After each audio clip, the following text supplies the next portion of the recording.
Hello दोस्तों, नमस्कार। स्वागत है आपका हमारे यूट्यूब चैनल उत्तराखंड जी के वेरी इजी ट्रिक्स में। और आज की इस वीडियो में दोस्तों हम बात करने वाले हैं उत्तराखंड जी के टेस्ट सीरीज पोस्टमार्टम क्लास 2.0 के पार्ट 3 के बारे में दोस्तों। और आज की इस वीडियो में भी हम विगत क्लासों की तरह ही दोस्तों 10 महत्वपूर्ण प्रश्नों के बारे में बात करेंगे। और 10 महत्वपूर्ण प्रश्नों से दोस्तों 100+ फैक्ट्स को कवर करने का प्रयास करेंगे, जो कि आपके आगामी उत्तराखंड के सभी एग्जाम्स यूके SSC और यूके PSC के जो होने वाले हैं सभी के लिए बहुत ज़्यादा महत्वपूर्ण दोस्तों प्रश्न रहने वाले हैं। तो अगर आपने इससे पहले के 2 पार्ट्स को दोस्तों नहीं देखा हुआ है तो आप उनको जरूर देख लीजिएगा। और दोस्तों आगे भी इस सीरीज को आप कंटिन्यू किया जाएगा। देखिए, पोस्टमार्टम सीरीज का आज हमारा 2.0 का 3rd पार्ट है। और इस सीरीज में आप लोगों को बताया कि हम सभी प्रश्नों का पोस्टमार्टम करते हुए चलते हैं और जो भी महत्वपूर्ण फैक्ट्स आपके एग्जाम में पूछे जा सकते हैं वही सारे फैक्ट्स को कवर अप करते हुए चलते हैं। इससे पहले भी दोस्तों हमारी पोस्टमार्टम क्लासेज में हम 120 तक के पार्ट्स को कवर अप कर चुके हैं, 125 तक की वीडियो बनाई हुई है। और उन वीडियो से जो पुराने अभ्यर्थी थे जिनका सिलेक्शन अभी हो चुका है बहुत सारे एग्जाम्स में, उनको बहुत ज़्यादा फायदा मिला। तो उसी को देखते हुए दोबारा से हम ये अपनी सीरीज को शुरू कर रहे हैं। और वीडियो को जरूर आप लोग लास्ट तक जरूर देखिएगा। और मैं आपसे कह रहा हूँ कि आप लोग भी इनके उत्तर स्वयं देने की कोशिश कीजिए और ये भी चेक कीजिए कि 10 में से आपके कितने प्रश्न सही हो रहे हैं। ठीक है, और प्रश्नों का लेवल अच्छा है। हर प्रश्न के माध्यम से मैं कोशिश कर रहा हूं कि आपको अधिक से अधिक फैक्ट बताए जाएं जो कि आपके आगामी एग्जाम से तो महत्वपूर्ण हो। तो वीडियो पसंद आती है तो वीडियो को लाइक जरूर करें, कमेंट जरूर करें, अपने दोस्तों के साथ में वीडियो को जरूर शेयर करें। और आप हमारे चैनल पर पहली बार आए हुए हैं तो चैनल को सब्सक्राइब भी जरूर करें। तो कल मैंने आपको होमवर्क का दोस्तों क्वेश्चन दिया था, निम्नलिखित कथनों में से आपको सुमेलित युग्म का चयन करना था। ठीक है, कि कौन सा युग्म सुमेलित है। ठीक है, तो इसका मैं आपको सही आंसर बता दूं दोस्तों, तो ऑप्शन नंबर बी इसका सही आंसर हो जाएगा। 1, 3, 4 इसमें सुमेलित होंगे। क्यों? देखिए, अखिल भारतीय आयुर्विज्ञान संस्थान यानी कि एम्स कहाँ स्थित है दोस्तों? ऋषिकेश में स्थित है। ठीक है, उत्तराखंड में एम्स कहाँ स्थित है दोस्तों? यह ऋषिकेश में स्थित है। ठीक है, और एम्स ऋषिकेश की स्थापना कब हुई थी? 14 फरवरी 2014 को हुई थी। ये बिल्कुल सही है। ठीक है, तो एम्स कहाँ है? ऋषिकेश में स्थित है, जिसकी स्थापना 14 फरवरी 2014 को हुई थी। बिल्कुल सही है। ठीक है, अगला आपका क्या है? लाल बहादुर शास्त्री राष्ट्रीय प्रशिक्षण प्रशासनिक अकादमी। ठीक है, और यह प्रश्न दोस्तों एग्जाम में भी पूछा जा चुका है कि लाल बहादुर शास्त्री राष्ट्रीय प्रशासनिक प्रशिक्षण अकादमी की स्थापना कब हुई थी? तो 1 सितंबर 1959 को दोस्तों लाल बहादुर शास्त्री राष्ट्रीय प्रशासनिक प्रशिक्षण अकादमी की स्थापना हुई थी। और ये लवासना भी इसको कहा जाता है दोस्तों। कहाँ स्थित है? मसूरी में स्थित है। ठीक है, क्या लवासना? मसूरी, देहरादून में। ठीक है, यहाँ पे IAS लोगों की ट्रेनिंग होती है। और 1 सितंबर 1959 को इसकी स्थापना हुई थी, लाल बहादुर शास्त्री राष्ट्रीय प्रशासनिक प्रशिक्षण अकादमी, याद रखना है। ठीक है, इसी के साथ साथ दोस्तों उत्तराखंड भाषा संस्थान। ठीक है, तो उत्तराखंड भाषा संस्थान की स्थापना कहाँ हुई थी? तो उत्तराखंड भाषा संस्थान की स्थापना हुई थी दोस्तों 24 फरवरी 2010 को। ठीक है, और जब कभी कभी आप इसका आंसर ना 2009 भी देखेंगे, बहुत सारी किताबों में 2009 भी लिखा गया है, लेकिन एक्चुअलिटी में जो उत्तराखंड भाषा संस्थान है दोस्तों, इसकी स्थापना कब हुई थी? इसकी स्थापना हुई थी 2010 में। ठीक है, उत्तराखंड की जो लोकल लैंग्वेजेस हैं दोस्तों, लोकल भाषाएं हैं, उनको बढ़ाने के लिए कुमाऊनी, गढ़वाली, जौनसारी, जाड़ी, जो भी ये भाषाएं हैं, उत्तराखंड की बोलियां हैं, क्षेत्रीय भाषाएं हैं, बोलियां हैं, उनके विकास और संवर्धन के लिए दोस्तों उत्तराखंड भाषा संस्थान नियमावली 2009 में ये नियमावली आई थी। उत्तराखंड भाषा संस्थान नियमावली 2009 के अंतर्गत दोस्तों उत्तराखंड भाषा संस्थान की स्थापना की गई थी 24 फरवरी 2010 को। ठीक है, और उत्तराखंड भाषा संस्थान दोस्तों कहाँ स्थित है? ठीक है, सबसे बड़ा सवाल ये आता है कि उत्तराखंड भाषा संस्थान कहाँ स्थित है। तो उत्तराखंड भाषा संस्थान दोस्तों देखिए, जब इसकी स्थापना हुई थी ना, तो ऐसा कहा गया था कि यह गैरसैंण में, देहरादून में स्थापित किया जाएगा। उसके बाद में कुछ समय के पश्चात इसको गैरसैंण में स्थानांतरित करने की बात की गई थी। अभी अगर वर्तमान में देखा जाए तो देहरादून और गैरसैंण आप दोनों ही याद रखिएगा। उत्तराखंड भाषा संस्थान वर्तमान में गैरसैंण में, आप इसको याद करते हुए चलिएगा। ठीक है, तो उत्तराखंड भाषा संस्थान की स्थापना 24 फरवरी 2010, ये भी बिल्कुल सही है। तो 1, 3, 4 आपके बिल्कुल सही उत्तर हो गए। अब नेहरू पर्वतारोहण संस्थान की स्थापना दोस्तों आपका इसमें सुमेलित नहीं है। क्यों? क्योंकि नेहरू पर्वतारोहण संस्थान की स्थापना दोस्तों कब हुई थी? ये हुई थी नवंबर 1965 को। और कब नवंबर? 14 नवंबर 1965 को दोस्तों नेहरू पर्वतारोहण संस्थान की स्थापना हुई थी। और ये नेहरू पर्वतारोहण संस्थान दोस्तों कहाँ स्थित है? यह उत्तरकाशी जनपद में स्थित है। और यह प्रश्न भी एग्जाम में पूछा गया, नेहरू पर्वतारोहण संस्थान की स्थापना कब हुई थी? 14 नवंबर 1965 को हुई थी। और यह संस्थान दोस्तों उत्तरकाशी जनपद में स्थित है। ठीक है, इसी के साथ साथ दोस्तों उत्तराखंड में एक नैनीताल पर्वतारोहण क्लब भी है, जो कि कहाँ स्थित है दोस्तों? नैनीताल में ही स्थित है। क्या? नैनीताल पर्वतारोहण क्लब। ठीक है, ITBP का स्कीइंग प्रशिक्षण केंद्र दोस्तों कहाँ स्थित है? तो ITBP का जो स्कीइंग प्रशिक्षण केंद्र है दोस्तों, यह स्थित है औली चमोली में। यह भी आपको डायरेक्टली याद रखना है। उत्तराखंड में फुटबॉल अकादमी कहाँ स्थित है दोस्तों? देहरादून में स्थित है। उत्तराखंड का राज्य खेल दोस्तों फुटबॉल है, और फुटबॉल अकादमी कहाँ है? देहरादून में स्थित है। ठीक है, इंदिरा गांधी अंतर्राष्ट्रीय जो स्टेडियम है दोस्तों हमारा कहाँ? हल्द्वानी, नैनीताल में स्थित है। ठीक है, इसी प्रकार दोस्तों रांसी स्टेडियम, जो कि पहाड़ों में सबसे ऊंचाई पर स्थित स्टेडियम के रूप में जाना जाता है, कहाँ स्थित है? पौड़ी गढ़वाल जनपद में दोस्तों रांसी स्टेडियम स्थित है। और उत्तराखंड में एक और हमारा प्रमुख स्टेडियम है क्या? राजीव गांधी अंतर्राष्ट्रीय क्रिकेट स्टेडियम, जो कि कहाँ है? रायपुर देहरादून में स्थित है। ठीक है, तो इतने पॉइंट दोस्तों आपको डायरेक्टली याद रखने हैं। ठीक है, और डिटेल्स में मैंने आपको बता भी दिया है लगभग। ठीक है, और जो उत्तराखंड भाषा संस्थान है 24 फरवरी 2010 को इसकी स्थापना दोस्तों हुई थी। ठीक है, अब उत्तराखंड भाषा संस्थान के बारे में दोस्तों आपको याद रखना है एक पॉइंट। ठीक है, कि अभी हाल में ही दोस्तों आपका उत्तराखंड साहित्य गौरव सम्मान प्रदान किए जा रहे हैं। ठीक है, तो जो ये उत्तराखंड साहित्य गौरव सम्मान प्रदान किए जा रहे हैं वह किसके द्वारा प्रदान किए जा रहे हैं? उत्तराखंड भाषा संस्थान के द्वारा ही प्रदान किए जा रहे हैं। अब आपका होमवर्क का क्वेश्चन है, आपको बताना है कि उत्तराखंड साहित्य गौरव सम्मान 2023 से कितने लोगों को सम्मानित किया गया है। ठीक है, और विभिन्न भाषाओं के संवर्धन, विकास और प्रचार प्रसार करने के लिए आपका उत्तराखंड भाषा संस्थान की स्थापना की गई थी। ठीक है, इसी के अंतर्गत दोस्तों उत्तराखंड हिंदी अकादमी, उत्तराखंड उर्दू अकादमी, उत्तराखंड पंजाबी अकादमी और उत्तराखंड लोक भाषा व बोली अकादमी की स्थापना भी की गई है। ठीक है, अब इसके बारे में भी अगर आप पॉइंट नोट करना चाहते हैं तो आप कर लीजिएगा। उत्तराखंड हिंदी अकादमी जो है ये भी इसी का भाग है। ठीक है, और उत्तराखंड हिंदी अकादमी की स्थापना कब हुई थी? ये भी दोस्तों 2010 में हुई थी। ठीक है, उत्तराखंड की कितनी राजभाषाएं हैं दोस्तों? उत्तराखंड में मुख्यतः 2 राजभाषाएं मानी जाती है। प्रथम जो राजभाषा है वह हिंदी है और दूसरी कौन सी है दोस्तों? संस्कृत है। ठीक है, संस्कृत को दूसरी राजभाषा कब घोषित किया गया था? जनवरी 2010 में घोषित किया गया था। और यह भी दोस्तों जो हमारा उत्तराखंड भाषा संस्थान नियमावली 2009 आई थी, इसी के तहत किया गया था। ठीक है, तो उत्तराखंड हिंदी अकादमी की स्थापना भी कब होती है? 2010 में ही होती है। ठीक है, इसी प्रकार दोस्तों अगर बात करें उत्तराखंड उर्दू अकादमी की स्थापना करें, उत्तराखंड उर्दू अकादमी की स्थापना कब हुई थी?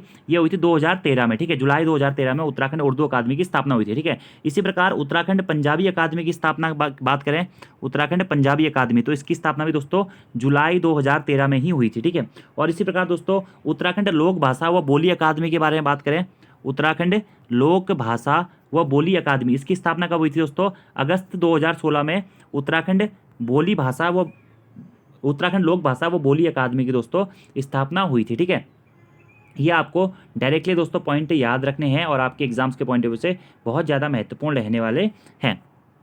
अगले प्रश्न के बारे में बात करते हैं दोस्तों। अगला हमारा प्रश्न है, निम्नलिखित कथनों में से सुमेलित नहीं है। कौन सा कथन सुमेलित नहीं है? दुगई आगर का सूर्य मंदिर कहाँ स्थित है? तो दुगई आगर का सूर्य मंदिर दोस्तों कहाँ? गंगोली हाट में स्थित है। बिल्कुल सही है दोस्तों, गंगोली हाट में ही हमारा, गंगोली हाट कहाँ पड़ता है? पिथौरागढ़ जनपद में पड़ता है। गंगोली हाट में ही दोस्तों हाट कालिका मंदिर स्थित है। माता काली का एक प्रसिद्ध मंदिर है हाट कालिका मंदिर, जहाँ पर हाट कालिका मेला भी लगता है। ठीक है, और गंगोली हाट के पास में ही दोस्तों पाताल भुवनेश्वर गुफा भी है। ठीक है, गंगोली हाट को ही सहल देश नाम से भी जाना जाता है। ठीक है, और गंगोली हाट के पास में ही सुमेरु व स्वधाम नामक गुफाएं भी दोस्तों स्थित है। यह पिथौरागढ़ जनपद में पड़ता है। और दुगई आगर का सूर्य मंदिर भी कहाँ? गंगोली हाट में ही स्थित है। ठीक है, तो ये तो बिल्कुल आपका सही है। ठीक है, अगला देखिए, ट्रेल पास दर्रा ट्रेल द्वारा कब खोजा गया था? 1829। ये दोस्तों आपका ऑप्शन नंबर बी सुमेलित नहीं है। क्यों? क्योंकि ट्रेल पास दर्रा दोस्तों ट्रेल के द्वारा खोजा गया था कब? 1830 ईस्वी में, जो दोस्तों हमारे कुमाऊं कमिश्नर थे ट्रेल। ठीक है, दूसरे नंबर के कुमाऊं कमिश्नर थे और प्रथम वास्तविक कुमाऊं कमिश्नर के रूप में भी इन्हें जाना जाता है। और ट्रेल के शासन को ही उत्तराखंड में न अपील, न वकील, न दलील वाले शासन के रूप में भी जाना जाता है। और ट्रेल के द्वारा ही, कमिश्नर ट्रेल के द्वारा ही दोस्तों ट्रेल पास दर्रे की खोज की गई थी। कब? 1830 में। और यह प्रश्न एग्जाम में एक बार पहले पूछा भी जा चुका है दोस्तों, उत्तराखंड का कौन सा ऐसा दर्रा है जिसकी खोज एक कमिश्नर के नाम से की गई है? तो ट्रेल पास दर्रा है दोस्तों, जिसकी खोज ट्रेल के द्वारा की गई थी। कब? 1830 ईस्वी में। ठीक है, अब ये ट्रेल पास दर्रा कहाँ स्थित है दोस्तों? तो दोस्तों यह ट्रेल पास दर्रा स्थित है बागेश्वर और पिथौरागढ़ जनपद के मध्य में दोस्तों यह आपका ट्रेल पास दर्रा स्थित है। आपको डायरेक्टली ध्यान रखना है, इंपॉर्टेंट पॉइंट है एग्जाम्स के पॉइंट ऑफ व्यू से। 1830 में ट्रेल के द्वारा इसकी खोज की गई थी। अब उत्तराखंड के कुछ अन्य दर्रों के बारे में दोस्तों बात करें तो दर्रों से हर एग्जाम में 1 या 2 प्रश्न पूछे जाते हैं। कुछ मैं आपको बेसिक से दर्रे बता देता हूं। पहले पिथौरागढ़ और बागेश्वर के बीच में है दोस्तों क्या? ट्रेल पास दर्रा। उसी प्रकार से दोस्तों बागेश्वर और चमोली के मध्य में कौन सा दर्रा है? बागेश्वर और चमोली के मध्य में सुंदर ढूंगा दर्रा है। कौन सा? सुंदर ढूंगा दर्रा बागेश्वर और चमोली के मध्य में है। ठीक है, इसी प्रकार पिथौरागढ़ और चंपावत के मध्य में बात करें तो पिथौरागढ़ और चंपावत के मध्य में दोस्तों आपका कौन सा दर्रा है? लासपा दर्रा है। कौन सा? लासपा दर्रा है। ठीक है, इसी प्रकार से दोस्तों एक दर्रा है हमारा क्या? सरंगकंठ दर्रा। सरंगकंठ दर्रा भी बहुत बार एग्जाम में पूछा गया है। यह दोस्तों उत्तरकाशी और हिमाचल प्रदेश, उत्तरकाशी और हिमाचल प्रदेश के मध्य में दोस्तों यह आपका सरंगकंठ दर्रा है। ठीक है, इसी प्रकार से दोस्तों आपका एक नामा दर्रा है। ठीक है, नामा दर्रा।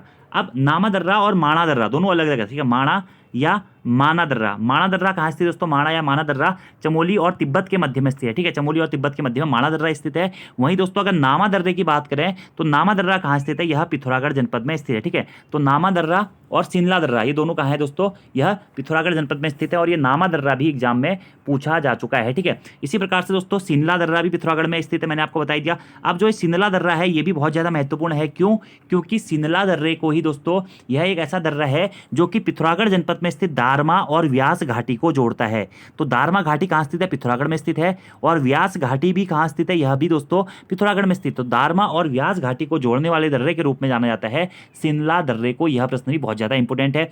इसी प्रकार से दोस्तों एक लिपुलेख दर्रा है जो कि कैलाश मानसरोवर यात्रा हेतु काफी प्रसिद्ध दर्रे के रूप में जाना जाता है। यह कहाँ स्थित है? यह पिथौरागढ़ जनपद में स्थित है, ठीक है। पिथौरागढ़ और तिब्बत के मध्य में यह लिपुलेख दर्रा दोस्तों स्थित है। इसी प्रकार से दोस्तों यह है कि कुंवारी पास दर्रा। कुंवारी पास दर्रा कहाँ स्थित है? यह दोस्तों आपका चमोली और तिब्बत के मध्य में स्थित है, ठीक है। तो मेनली यह चमोली जनपद में पड़ता है, क्या? कुमारी पास दर्रा, ठीक है। इसके अलावा उत्तराखंड के कुछ हमारे अंतर्राष्ट्रीय दर्रे की हैं जो कि मैं आपको बहुत बार पहले ही बता चुका हूँ, चलो फिर से बात कर लेते हैं। जैसे चमोली और तिब्बत के बारे में बात करें तो नीति, माणा, किंगरी बिंगरी, डुंगरीला, बालचा, सलसल, तुंजुम, कोई, भ्यूंडार, चोर होती, लमलंग, घाटरलिया, ये सभी दर्रे चमोली और तिब्बत के मध्य में स्थित हैं। उसी प्रकार पिथौरागढ़ और तिब्बत के मध्य में भी हमारे अंतर्राष्ट्रीय दर्रे हैं, जैसे कि क्या? लिपुलेख, गुंजी, दारमा, नवीधुरा, मानसिया, लंपियाधुरा, ऊंटा जयंती, ये सभी दर्रे जो है पिथौरागढ़ और तिब्बत के मध्य में है। इसी प्रकार उत्तरकाशी और तिब्बत के मध्य में, जिसके लास्ट में ला आता है, थगाला, मुलिंगला, नीलंगला, सांगचोकला, ये दर्रे पिथौरागढ़ उत्तरकाशी और तिब्बत के मध्य में स्थित हैं।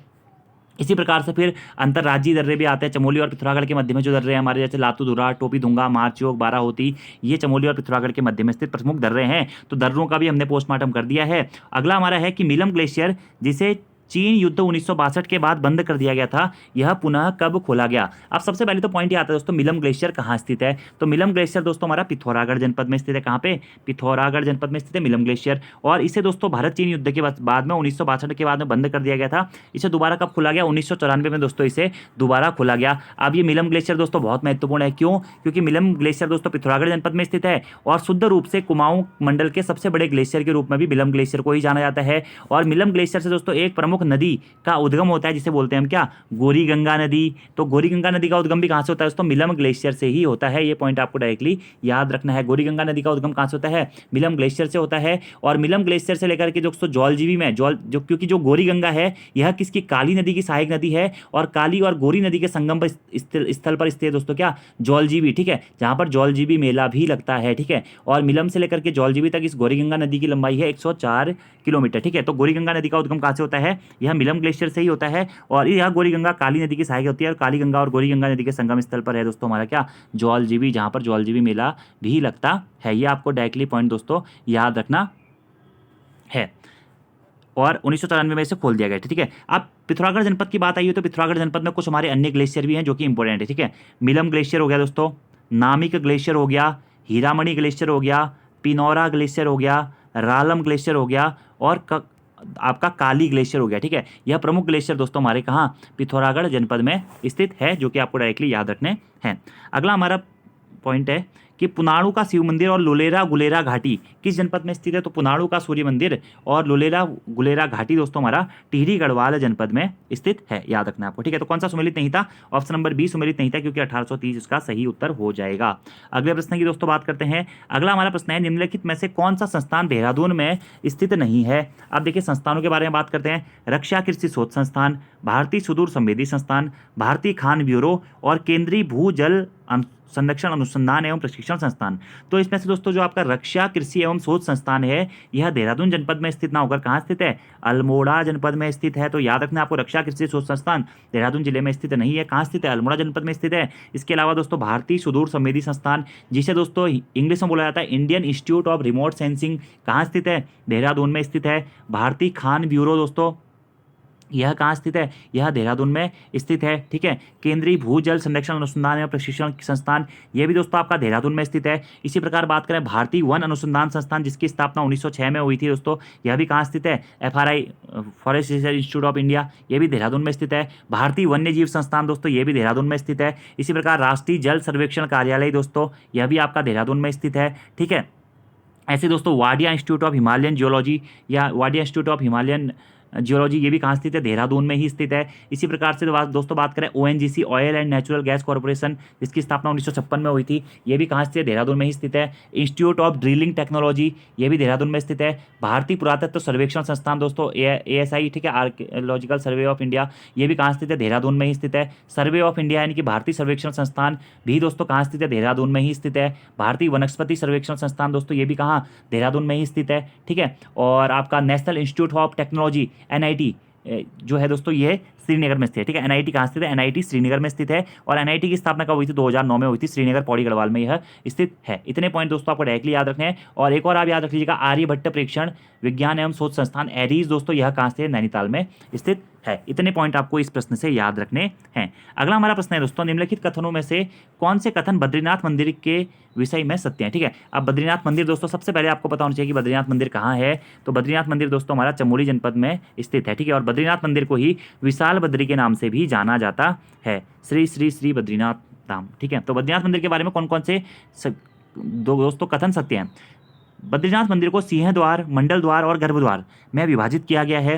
कथन 2 है, बद्रीनाथ मंदिर में भगवान विष्णु के मुख्य प्रतिमा जो है वह काले रंग की तथा खंडित है। अगला ऑप्शन है, बद्रीनाथ धाम के पुजारी दक्षिण भारत के मालाबार क्षेत्र के नंबूदरी ब्राह्मण होते हैं। अगला है, शीतकाल में बद्रीनाथ की पूजा ओंकारेश्वर मंदिर में की जाती है, ठीक है। तो कौन से आपके कथन दोस्तों इसमें से सत्य हैं, ठीक है। तो इसका जो आपका दोस्तों राइट आंसर हो जाएगा वो हो जाएगा option number A। First, second और थर्ड दोस्तों आपके कथन सही है।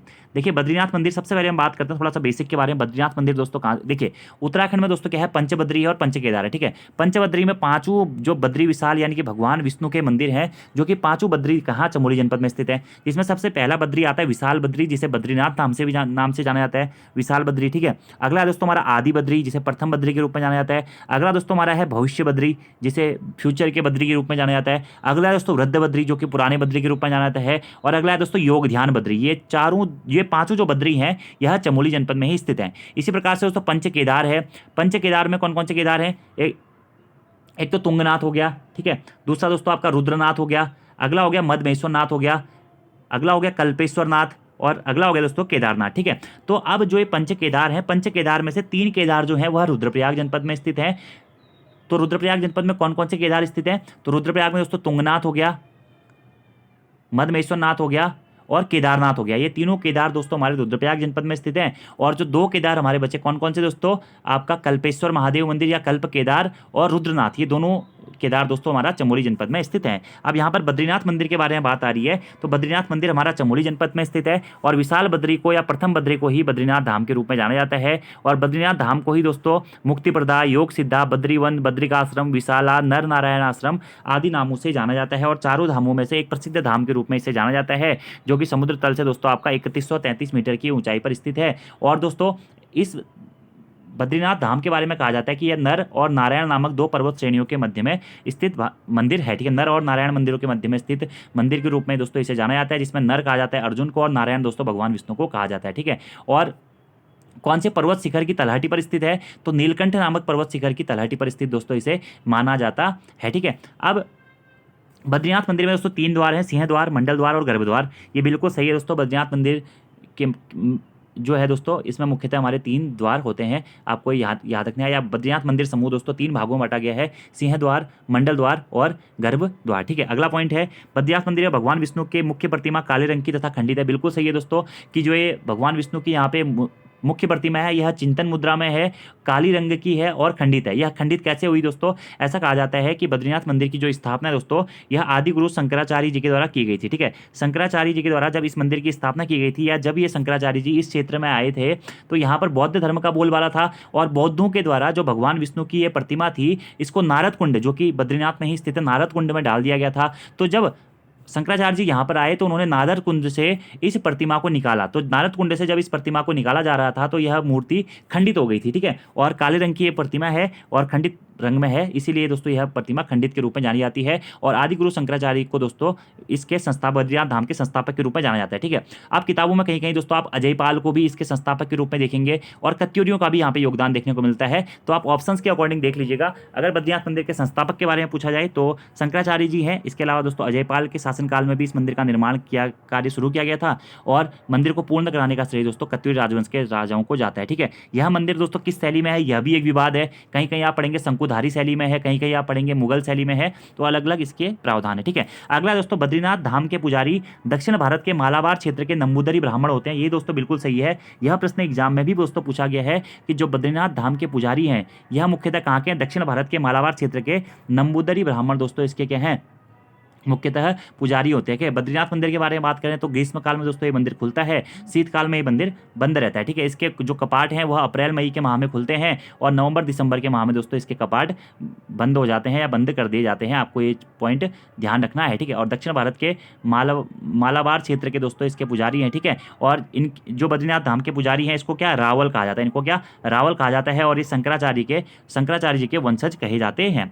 अगला पॉइंट है शीतकाल में बद्रीनाथ धाम की पूजा ओंकारेश्वर मंदिर में की जाती है। नहीं दोस्तों, शीतकाल में बद्रीनाथ की धाम की पूजा ओंकारेश्वर मंदिर में ना करके नरसिंह मंदिर में की जाती है। ठीक है, कौन से मंदिर में की जाती है, नरसिंह मंदिर। यह नरसिंह मंदिर कहाँ स्थित है, यह चमोली जनपद में ही जोशीमठ में स्थित है, इसलिए आपका ऑप्शन नंबर 4 दोस्तों यहाँ पे आपका गलत हो जाएगा। ठीक है, अब दोस्तों इसी के पास में हमारे क्या है पंचकुंड स्थित है, बद्रीनाथ धाम के पास में ही पंचकुंड स्थित है, जहां से एग्जाम में बहुत बार प्रश्न पूछा गया है। तो ये पंचकुंड आप याद रख लीजिएगा, कौन से, तप्त कुंड, नारद कुंड, सत्यपथ कुंड, त्रिकोण कुंड और मानुषी कुंड। ठीक है, इसी के पास में दोस्तों पंचधाराएं भी स्थित हैं। पंचधाराएं कौन कौन सी है, कुर्मु धारा, प्रहलाद धारा, इंदु धारा, उर्वशी धारा और भृगु धारा। ठीक है, इसके आसपास दोस्तों बद्रीनाथ में ही चमोली जनपद में कई सारी गुफाएं स्थित है जो कि एग्जाम में पूछा आता है। स्कंद गुफा, राम गुफा, मुचकुंद गुफा, गणेश गुफा, व्यास गुफा, गरुड़शिला गुफा, ये इसी के पास में स्थित है। ठीक है, इसके पास में दोस्तों कुछ शिलाएं भी हैं, जैसे गरुड़ शिला हो गया, नारद शिला हो गया, मार्कंडेय शिला हो गया, नरसिंह शिला हो गया, बाराही शिला हो गया। ठीक है, और बद्रीनाथ धाम के पास में ही दोस्तों उत्तराखंड का प्रथम गाँव, पहले जिसे उत्तराखंड के अंतिम गाँव के नाम से जाना था, उत्तराखंड का प्रथम गाँव माणा भी स्थित है, जिसका प्राचीन नाम था क्या, मणिभद्रपुरी। इतने पॉइंट दोस्तों आपको यहाँ से ध्यान रखने हैं। अगले प्रश्न की दोस्तों बात करते हैं, निम्नलिखित में से कौन सा ग्लेशियर रुद्रप्रयाग जनपद में स्थित नहीं है। ऑप्शन बात करते हैं पिनौरा glacier, Kedarnath glacier, Markandeya glacier या फिर मंदाकिनी ग्लेशियर। ठीक है, तो कौन सा ग्लेशियर रुद्रप्रयाग जनपद में स्थित नहीं है दोस्तों, तो पिनौरा ग्लेशियर जो है यह आपका रुद्रप्रयाग जनपद में स्थित नहीं है। ठीक है, तो ये पिनौरा जो ग्लेशियर दोस्तों कहाँ स्थित है, यह पिथौरागढ़ जनपद में स्थित है। ठीक है, उत्तराखंड में पिनौरा ग्लेशियर कहाँ स्थित है दोस्तों, पिथौरागढ़ जनपद में स्थित है। अभी थोड़ी देर पहले ही मैंने आपको बताया भी था, पिनौरा ग्लेशियर हो गया, काली, मिलम, नामिक, हीरामणि, रालम, पॉन्टिंग, मिलम, ये सभी ग्लेशियर आपके दोस्तों कहाँ स्थित है, यह पिथौरागढ़ जनपद में ही स्थित है। जबकि केदारनाथ ग्लेशियर, मार्कंडेय ग्लेशियर और नंदाकिनी ग्लेशियर दोस्तों यह कहाँ स्थित है, हमारे यह रुद्रप्रयाग जनपद में स्थित है। ठीक है, और चौराबाड़ी ग्लेशियर भी आपका रुद्रप्रयाग जनपद में ही स्थित है और इसी चौराबाड़ी ग्लेशियर को दोस्तों जाना जाता है केदारनाथ आपदा के प्रमुख कारण के रूप में। ठीक है, और केदारनाथ ग्लेशियर भी आपका केदारनाथ में ही स्थित है। ठीक है, इसी प्रकार बात करें दोस्तों चमोली जनपद में स्थित कुछ प्रमुख ग्लेशियरों की, तो सतोपंथ ग्लेशियर दोस्तों आपका कहाँ स्थित है, यह सतोपंथ ग्लेशियर जो है आपका यह भी चमोली जनपद में स्थित है। ठीक है, इसी के साथ साथ दोस्तों बद्रीनाथ ग्लेशियर आपका चमोली जनपद में स्थित है, हिपरा वामक ग्लेशियर आपका चमोली जनपद में स्थित है, दूनागिरी ग्लेशियर भी आपका दोस्तों चमोली जनपद में स्थित है। ठीक है, भागीरथी खर्क ग्लेशियर भी आपका कहाँ दोस्तों, चमोली जनपद में ही स्थित है। ये कुछ प्रसिद्ध ग्लेशियर है। ठीक है, वसुधारा जलप्रपात भी आपका दोस्तों कहाँ, चमोली जनपद में ही स्थित है। ठीक है, ऐसी बात करते हैं दोस्तों उत्तरकाशी जनपद में स्थित प्रमुख ग्लेशियरों के बारे में, तो गंगोत्री ग्लेशियर जहाँ से गंगा नदी का उद्गम होता है, यमुनोत्री ग्लेशियर जहाँ से यमुना नदी का उद्गम होता है। ठीक है, इसी के साथ साथ दोस्तों डोरियानी ग्लेशियर, बंदरपूंज ग्लेशियर, ये आपके कहाँ स्थित है, यह उत्तरकाशी जनपद में स्थित है। टिहरी गढ़वाल जनपद में एक प्रसिद्ध ग्लेशियर स्थित है, खतलिंग ग्लेशियर। ठीक है, तो ये ग्लेशियर भी आपको मुख्यतः ध्यान रखने हैं। तो कौन सा सही आंसर हो जाएगा, ऑप्शन नंबर ए, पिनौरा। अगले प्रश्न की दोस्तों बात करते हैं। अगला हमारा प्रश्न है, निम्नलिखित में से कौन सा कथन सही है। ठीक है, तो संस्कृत भाषा में लिखा गया तालेश्वर ताम्रपत्र का संबंध पौरव वंश से है। पौरव वंश में भूमि को केदार व सारी 2 भागों में बांटा गया था। तालेश्वर ताम्रपत्रों में पौरव शासकों के राज्य को पर्वताकार राज्य बताया गया है, जिसकी राजधानी ब्रह्मपुर बताई गई है। पौरव वंश में प्रतिहार नामक अधिकारी राजस्व विभाग से संबंधित था। ठीक है, तो कौन से कथन सही है दोस्तों, आपको इसका सही आंसर यहाँ पर बताना है। ठीक है, तो ऑप्शन है आपके 1 2 3 2 3 4, 1 2 4 और 1 3 4। ठीक है, तो इसका सही आंसर हो जाएगा दोस्तों आपके कथन 1 2 3 इसमें सही है। ठीक है, अब थोड़ा सा इसके बारे में बात कर लेते हैं। तो पौरव राजवंश के बारे में यहाँ पर बात हो रही है दोस्तों। ठीक है, तो पौरव राजवंश से संबंधित है क्या? तालेश्वर ताम्रपत्र। बिल्कुल सही है दोस्तों, तालेश्वर ताम्रपत्र का संबंध किससे है? पौरव राजवंश से सही है। पौरव राजवंश की जानकारी के प्रमुख स्रोत के रूप में दोस्तों तालेश्वर ताम्रपत्र को जाना जाता है या तालेश्वर अभिलेख को जाना जाता है, ठीक है, जो कि कहाँ से प्राप्त हुआ था दोस्तों? हमें अल्मोड़ा से तालेश्वर ताम्रपत्र प्राप्त हुआ था। इसके खोजकर्ता कौन थे? इसके वाई के गुप्ते। वाई के गुप्ते के द्वारा अल्मोड़ा के तालेश्वर ताम्रपत्र की खोज की गई थी दोस्तों। इसमें हमें 5 राजाओं के बारे में जानकारी मिलती है और यह तालेश्वर ताम्रपत्र दोस्तों संस्कृत भाषा में लिखा गया है। कौन कौन से राजा थे इसमें? विष्णुवर्मन प्रथम, वर्षवर्मन, अग्निवर्मन, धोतीवर्मन और विष्णुवर्मन सेकंड, ठीक है। यह प्रश्न एग्जाम में पूछा भी गया है, किस राजा का वर्णन तालेश्वर ताम्रपत्र में नहीं मिलता है? तो याद रखना है विष्णुवर्मन, वर्षवर्मन, अग्निवर्मन, धोतीवर्मन और विष्णुवर्मन, इनके बारे में हमें जानकारी मिलती है पौरव के ब्रह्मपुर राजवंश के रूप में, यानी कि जो पौरव का हमारा ब्रह्मपुर राजवंश था ना, उसकी जानकारी हमें यहाँ से मिलती है, ठीक है। जिसे पर्वताकार राज्य की संज्ञा भी दी जाती है। पौरव वंश को ही पर्वताकार राज्य भी कहा जाता है। इसकी जानकारी के 2 स्रोत होते हैं, एक तो तालेश्वर ताम्रपत्र जो मैंने आपको बता दिया, दूसरा है दोस्तों वेनसांग का यात्रा वृत्तांत, CU की, क्या? CU की, ये भी आपको ध्यान रखना है, ठीक है। अगला पॉइंट है पौरव वंश में भूमि को केदार वह सारी 2 भागों में बांटा गया था। ये भी दोस्तों बिल्कुल सही है। पौरव राजवंश में भूमि को 2 भागों में बांटा गया था, केदार भूमि और सारी भूमि, जिसमें से केदार भूमि जो थी यह सिंचित भूमि थी। यह प्रश्न भी एग्जाम में अनगिनत बार पूछा गया है। सिंचित भूमि को क्या कहा जाता है? केदार भूमि कहा जाता है। और जो सारी भूमि थी दोस्तों यह क्या थी? असिंचित भूमि थी। तो पौरव राजवंश में केदार भूमि सिंचित भूमि थी और सारी भूमि जो थी दोस्तों वह असिंचित भूमि थी, ठीक है। ये भी आपको ध्यान रखना है, बिल्कुल सही कथन है। अगला हमारा है तालेश्वर ताम्रपत्र में पौरव शासकों के राज्य को पर्वताकार राज्य बताया गया है, जिसकी राजधानी ब्रह्मपुर बताई गई है, ठीक है। तो तालेश्वर ताम्रपत्र में पौरव शासकों के राज्य को पर्वताकार राज्य की संज्ञा दी गई है, जिसकी राजधानी दोस्तों ब्रह्मपुर बताई गई है। ये भी बिल्कुल सही है। इसीलिए दोस्तों इसे पौरवों का पर्वताकार राज्य के नाम से भी जाना जाता है, ठीक है। तो पौरवों का पर्वताकार राज्य भी इसी को कहा जाता है। अगला पॉइंट जो है पौरव वंश में प्रतिहार नामक अधिकारी राजस्व विभाग से संबंधित था। यह दोस्तों आपका कथन असत्य हो जाएगा, क्योंकि पौरव वंश में जो प्रतिहार नामक अधिकारी था वह राजस्व से संबंधित नहीं होकर दोस्तों राजमहल का रक्षक अधिकारी था, ठीक है। एक सैन्य अधिकारी था, आप यह कह सकते हैं, ठीक है। तो रक्षक अधिकारी राज परिवार की सुरक्षा प्रदान करने वाला या राजमहल का रक्षक अधिकारी था प्रतिहार, ठीक है। और इसी प्रकार से दोस्तों पौरव राजवंश में एक प्रामातार नामक अधिकारी भी था, जो कि क्या?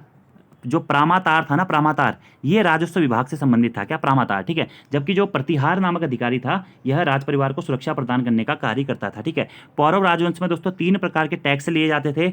भाग जो कि एक भूमि कर था, ठीक है। भोग जो कि नगद कर या व्यापार कर था, और अगला था बलि, ठीक है। तो भाग, भोग और बलि किस राजवंश के कर थे? तो ये पौरव राजवंश के कर थे। और बलि क्या था? एक धार्मिक कर था, ठीक है। और भोग क्या था? भोग एक नगद कर था। भाग क्या था दोस्तों? भाग एक भूमि कर था। ये भी आपको डायरेक्टली ध्यान रखना है। तो इसीलिए ऑप्शन 4 गलत हो जाएगा, 1, 2, 3 आपके सही है, ठीक है। पौरव राजवंश के में जो दोस्तों सबसे बड़ी इकाई होती थी वो होती थी देश, ठीक है, देश। और सर्वोच्च पद जो होता था वह राजा का होता था, जिसे राजाम्यक भी कहा जाता था, क्या? राजाम्यक भी कहा जाता था। अगला हमारा प्रश्न है दोस्तों, निम्नलिखित में से कौन सा युग में सुमेलित नहीं है, ठीक है। तो ऑप्शन है हमारे पर्यटकों की नगरी मसूरी को कहा जाता है, आर्चर्ट कंट्री चौबटिया को कहा जाता है, मीठी मूलियों का क्षेत्र द्वाराहाट को कहा जाता है, और कुमाऊं का बारदौली दोस्तों सल्ट को कहा जाता है। तो कौन सा कथन आपका युग में सुमेलित नहीं है पूछा गया है? तो ऑप्शन नंबर ए दोस्तों आपका सही नहीं है। क्यों? क्योंकि मसूरी को दोस्तों पर्यटकों की रानी या पर्यटकों की नगरी नहीं, मसूरी को कहा जाता है पहाड़ों की रानी। पहाड़ों की रानी कहा जाता है क्या? मसूरी को, ठीक है। तो पर्यटकों की नगरी किसको कहा जाता है? पर्यटकों की नगरी दोस्तों रानी खेत को कहा जाता है। किसको कहा जाता है? रानी खेत को दोस्तों पर्यटकों की नगरी कहा जाता है, ठीक है। और आर्चर्ड कंट्री चौबटिया को कहा जाता है, बिल्कुल सही है दोस्तों। मीठी मूलियों का क्षेत्र या उत्तराखंड में मंदिरों की नगरी, उत्तराखंड में मंदिरों की नगरी या मीठी मूलियों का क्षेत्र दोस्तों किसको कहा जाता है? तो यह कहा जाता है आपका किसको? द्वाराहाट को, ठीक है। कुमाऊं का बारदौली दोस्तों सल्ट को कहा जाता है, बिल्कुल सही है, ठीक है। सल्ट को कुमाऊं का बारदौली कहा जाता है, जो कि अल्मोड़ा में है। और वहीं दोस्तों गढ़वाल का बारदौली किसको कहा जाता है? गढ़वाल का बारदौली दोस्तों गुजड़ू क्षेत्र को कहा जाता है। किसको? गुजड़ू क्षेत्र को, ठीक है। और पहाड़ों की रानी मसूरी और पहाड़ों का राजा दोस्तों चक्राता को कहा जाता है। और ये उपनाम वाले क्वेश्चन हम कभी बाद में डिस्कस कर लेंगे, आज की वीडियो बहुत लंबी बन चुकी है। अगला हमारा है सूची फर्स्ट और सूची सेकंड को आपको सम्मिलित करना है। प्रथम पुलिस महानिदेशक, प्रथम लोक सेवा आयोग के अध्यक्ष, प्रथम भारत रत्न प्राप्तकर्ता और प्रथम मुख्य न्यायाधीश, ठीक है। और दूसरी साइड आपके सही उत्तर हैं 2, 3, 4, 1, 1, 3, 4, 2, ठीक है। तो इसका जो सही आंसर हो जाएगा दोस्तों आपका हो जाएगा option number 1, 2, 3, 4, 1, option number D, ये वाला हो जाएगा, ठीक है। कौ का 1, खौ का 2, गौ का 3 और घौ का 4, ठीक है, क्योंकि सीधा सीधा क्रम है। देखिए, उत्तराखंड के प्रथम पुलिस महानिदेशक कौन थे? अशोक कांत शरण जी थे, बिल्कुल सही है। उत्तराखंड राज्य लोक सेवा आयोग के प्रथम अध्यक्ष कौन थे? NP नवानी थे। उत्तराखंड लोक सेवा आयोग का गठन दोस्तों कब हुआ था? तो कहीं कहीं आप 4 अप्रैल 2001 देखेंगे, कहीं कहीं दोस्तों आपको 14 मार्च 2001 भी देखने को मिलेगा, ठीक है। और उत्तराखंड लोक सेवा आयोग UKPSC का मुख्यालय कहाँ पे स्थित है? हरिद्वार में स्थित है। प्रथम भारत रत्न प्राप्तकर्ता कौन थे हमारे उत्तराखंड से? तो पंडित गोविंद वल्लभ पंत जी प्रथम भारत रत्न प्राप्तकर्ता थे। उत्तराखंड के प्रथम मुख्य न्यायाधीश कौन थे? अशोक अमरिंदर देसाई जी थे। तो 1, 2, 3, 4 आपका बिल्कुल सही उत्तर हो जाएगा। अगला हमारा प्रश्न है दोस्तों, अलकनंदा नदी में दाहिनी ओर से मिलने वाली एकमात्र नदी दोस्तों कौन सी है? तो अलकनंदा नदी में दोस्तों दाहिनी ओर से मिलने वाली एकमात्र दोस्तों हमारी नदी जो है वो है मंदाकिनी नदी। कौन सी नदी है? मंदाकिनी नदी है, ठीक है। अगर दोस्तों मंदाकिनी नदी के बारे में बात करें कि मंदाकिनी नदी का उद्गम कहाँ से होता है दोस्तों, तो मंदरांचल नामक श्रेणी से दोस्तों इस मंदाकिनी नदी का उद्गम होता है, जो कि किसकी सहायक नदी है? अलकनंदा की एक सहायक नदी है। तो केदारनाथ के पास में स्थित मंदाकिनी या मंदरांचल नामक श्रेणी से, जो कि चौराबाड़ी ग्लेशियर के पास में ही स्थित है, वहीं से इस मंदाकिनी नदी का उद्गम होता है दोस्तों। और यह दोस्तों अलकनंदा नदी में दाहिनी ओर से मिलने वाली एकमात्र नदी है। बहुत महत्वपूर्ण यह प्रश्न है, ठीक है। मंदाकिनी नदी की कुल लंबाई के बारे में बात करें दोस्तों, तो मंदरांचल श्रेणी केदारनाथ से लेकर रुद्रप्रयाग तक मंदाकिनी नदी की जो लंबाई है वह है 72 किलोमीटर, ठीक है। और दोस्तों मंदाकिनी नदी जो है, इसी नदी को केदारनाथ आपदा का कारण भी माना जाता है, क्योंकि यह नदी उन दिनों उफान पर, ठीक है। वहीं नंदाकिनी नदी के बारे में बात करें दोस्तों, तो नंदाकिनी नदी का उद्गम कहाँ से होता है? तो नंदाकिनी नदी का उद्गम दोस्तों होता है नंदा घुंगटी पर्वत श्रृंखला से, ठीक है। नंदा घुंगटी पर्वत श्रृंखला से नंदाकिनी नदी का उद्गम होता है। और नंदाकिनी नदी और अलकनंदा नदी, ये भी अलकनंदा की सहायक नदी है, जो कि बाईं ओर से मिलती है। अलकनंदा और नंदाकिनी नदी का संगम कहाँ पे होता है? नंदप्रयाग में होता है, जो कि चमोली जनपद में स्थित है। अलकनंदा और मंदाकिनी नदी का संगम कहाँ पे होता है? रुद्रप्रयाग में होता है, जो कि रुद्रप्रयाग जनपद में ही स्थित है, ठीक है। अगला बात करते हैं पिंडर नदी। तो पिंडर नदी का उद्गम कहाँ से होता है दोस्तों? पिंडारी ग्लेशियर से होता है, ठीक है। पिंडारी ग्लेशियर बागेश्वर से पिंडर नदी का उद्गम होता है, ठीक है। और पिंडर नदी की अगर उत्तराखंड में लंबाई के बारे में बात करें, तो पिंडारी ग्लेशियर से लेकर के पिंडर नदी अलकनंदा में से कहाँ पे मिलती है? कर्णप्रयाग में मिलती है, ठीक है। कर्णप्रयाग में ही पिंडर और अलकनंदा नदी का संगम होता है, ठीक है। तो पिंडारी ग्लेशियर से लेके कर्णप्रयाग तक जो आपकी पिंडर नदी की दोस्तों कुल लंबाई है वो है 105 किलोमीटर, ठीक है। और वहीं धौलीगंगा नदी के बारे में बात करें दोस्तों, तो धौलीगंगा हमारी दो हैं, पूर्वी धौलीगंगा नदी और पश्चिमी धौलीगंगा नदी, ठीक है। जिसमें से जो पश्चिमी धौलीगंगा नदी है, इसका जो उद्गम है दोस्तों वह देववन हिमालय विष्णुप्रयाग से माना जाता है, ठीक है। देववन हिमालय से माना जाता है। और जो ये पश्चिमी धौलीगंगा नदी है, पश्चिमी धौलीगंगा नदी और अलकनंदा नदी का संगम कहाँ पे होता है?